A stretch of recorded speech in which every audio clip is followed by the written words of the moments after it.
Good morning and welcome to Stock Market Today. It's Monday, April 6th, 2020, and I am your host, Dan Russo, the Chief Market Strategist at Chaikin Analytics. You can find me on Twitter at Dan_Russo_CMT. Stock Market Today brought to you today and every day by Chaikin Analytics. Head over to chaikinanalytics.com/today, where you can sign up for a free email where we get a lot of the content for this show, as well as give you daily stock ideas. They hit your inbox every trading day before the market open. So U.S. equities ended lower in Friday's trading, though off the worst levels of the day. Consumer staples was the only sector to finish higher on the day. Utilities led to the downside. Treasuries were mixed with the curve flattening. The dollar rallied against the major crosses. Gold finished up 0.5%. WTI crude continued to rally, up nearly 12% on the day to close out the week. And as we get to the desk this morning, U.S.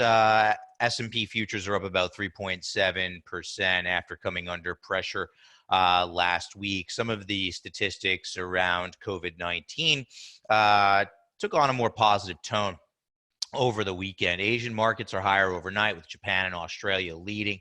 China was closed for a holiday. European markets are also seeing big gains.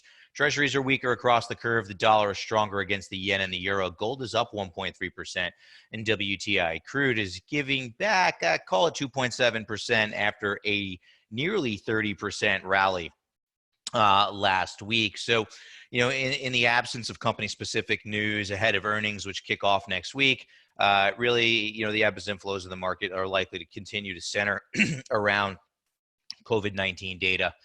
We do expect volatility to remain elevated in both directions. And as we take a look at the structure of the S&P 500 here, you kind of consolidated over the past 3 days above the 2450 level. I'm going to kind of give this 2450 level a little bit of credence. 2350 to the downside does remain important initial support, and then 2000 to 2100 below that. Now, resistance still at that 2650 level. Remember, that's the 38.2% retracement of the entire move down. And we are trying to fill the gap as futures do trade higher here this morning, trying to fill this gap that opened on Wednesday morning. The RSI holds bearish ranges. Chaikin money flow is bullish, but fading once again. So the indicators are mixed to a slightly bearish tilt. I think what we have here is a really wide consolidation range as the market tries to carve out a base and determine, the future path. Volatility likely to persist inside this range. Hard to get excited below 2650. And below 2300 is really kind of the make or break line in the sand as far as I'm concerned for the S&P 500 right now. So for the week, stocks trade in a wide range as two-way volatility persists. Treasuries continue to consolidate after a strong move to the upside. That would be a strong move to the downside for yields. Rebounding crude oil, but the trend remains bearish. This is our market in a minute. It's what I'm writing about in our note today. Dollar rallies from moving average support. And as I said, futures do point to a higher open here on a Monday morning.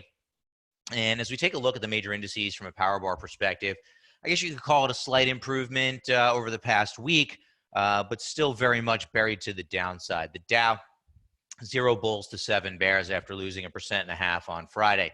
S&P 500 down 1.4%, 9 bulls to 145 bears there. The NASDAQ, very slight outperformer, 8 to 25 bulls to bears. There are your small caps continuing to underperform as that ratio remains very much bearish, 56 bulls to 484 bears. Bonds uptick, sending yields lower. And according to the Chaikin Power Bar, small cap stocks and large cap stocks remain strongly bearish. We've been talking about that. We've been showing you these ratios for the past few weeks, and they really are buried to the downside or the bearish side of the equation. So just something to keep in mind. We are likely to see rallies that seemingly come out of nowhere, as Mark Chaikin wrote about in his note over the weekend for our clients. Bear market rallies are real. We need to be mindful of them. We've laid out the levels for you in the S&P 500 that are important for us to watch. Now, our stock of the day today, this one not auto-generated. This is actually a stock I'm featuring in my note to clients today.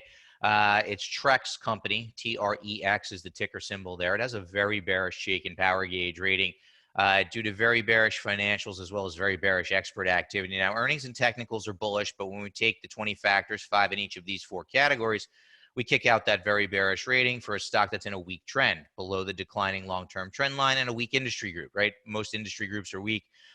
Building products not immune to that. So Trex had a nice rally with the market and then began to fade to remain below the trend line. The stock is overbought with bearish money flow. And what's interesting to me is we're starting to see the intensity of underperformance pick up again. Trex kind of name that I think that with the, if you look at our work, S&P and the major ETFs are overbought.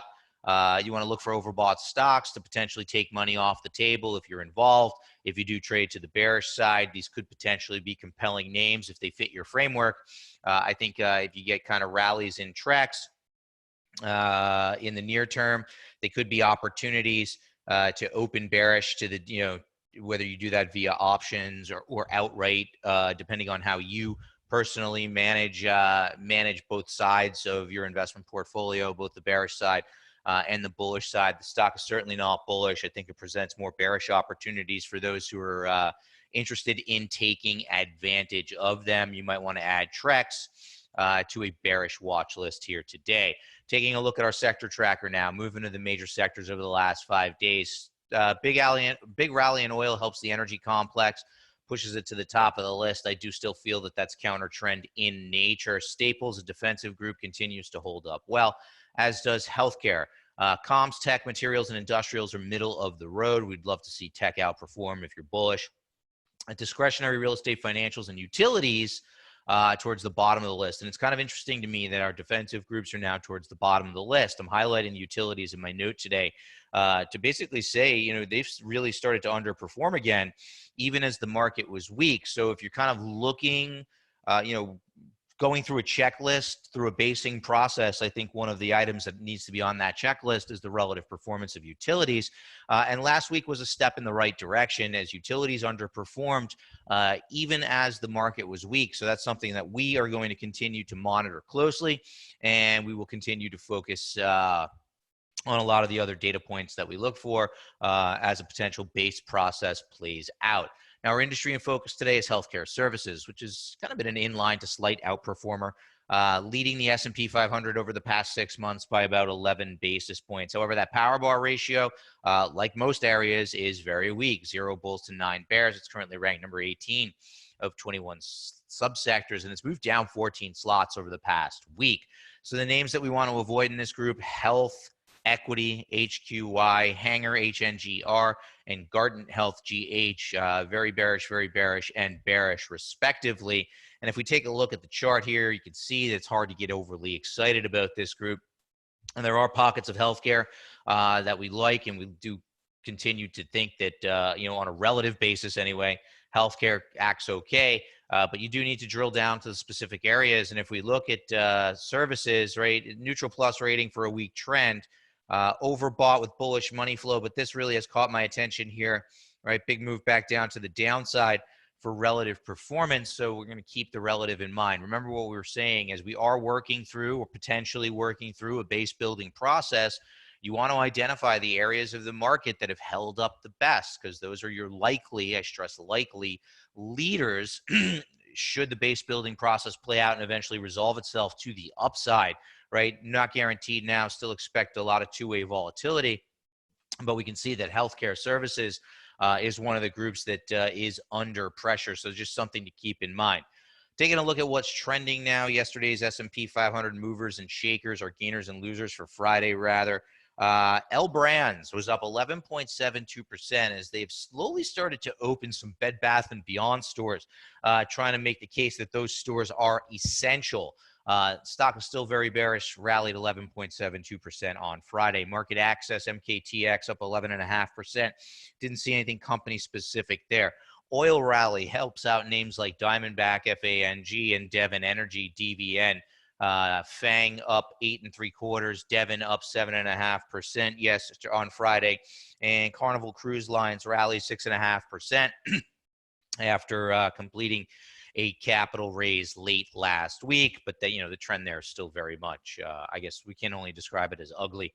On the loser side of the board, PAYC, nothing company specific. That stock down nearly 9%.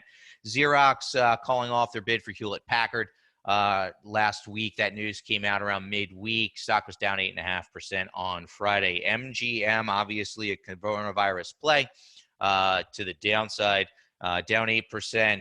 Also, late last week, announced an executive departure. Didn't see anything company specific on Discover, DFS. That stock down nearly 8% on the day. And Win down nearly 8% as well. Now, I didn't see anything company specific on Win. Back on April 1st, we did get some Macau gaming data.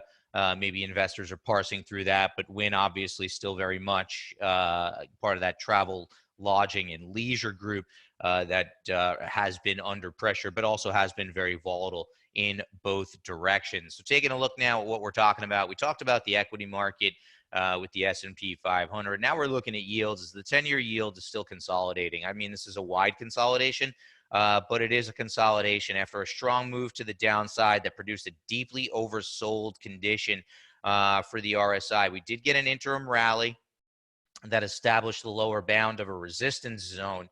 But notice that on that rally, the RSI barely got above 50, and now we've headed lower once again in yields, and RSI is moving lower as well. I do expect this to be choppy, right, as investors square up positions. But I'm not convinced, as I've said, I'm not convinced that we've seen the low here in yields. Kind of interesting to me as well. That as we saw a rally in Treasuries last week that sent yields lower, still the utilities were under pressure. So maybe equity investors are starting to square up their positions a little bit, maybe coming off some of the deeply defensive posture that we've seen. But as I said, we're going to continue to watch the utilities as a sign of investor sentiment in the marketplace, right? Whether they are offensive or not necessarily offensive, but maybe just less defensive in the near term. And obviously rates will be a big part of that relationship, especially as we look at the utilities on a relative basis. But the 10-year yield is consolidating here. I still expect, we've seen volatilities increase, not just in the equities, right? Gold volatility has increased. Treasury volatility has increased, right?